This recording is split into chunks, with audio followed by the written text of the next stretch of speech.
Обязательно. Mana shu yuqori qavatdan turib kofe ichmoqchi. Do'stlar, bu xonadonimizdan o'zini alohida rabochiy hududi ham bor ekan. Biz obzorimizni ham boshlaymiz. Biz Chexova ko'chasidamiz. Orientir Bon.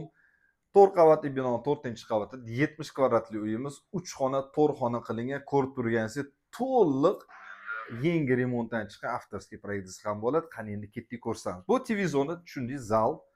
Ana shkaflari bor va alohida ikkita spalnya ko'rishingiz mumkin.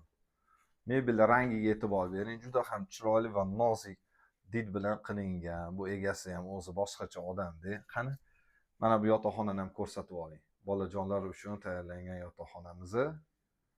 Patologlari ham baland, past emas.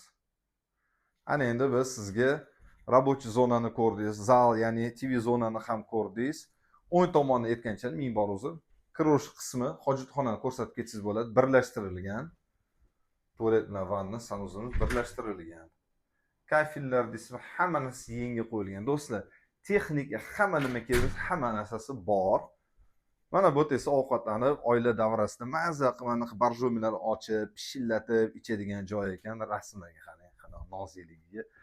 Chap tomonimizda ayollarimiz uchun tayyorlangan hudud. Bu yerda ham hamma texnika bor. Kamchilik topa olmaysiz degan umiddaman. Ana endi narxiga keladigan bo'lsak, bu Mirabad rayonida joylashgan uyimiz shahar markazida 139 ming so'ralyapti. Ozgincha savdolashsangiz bo'ladi.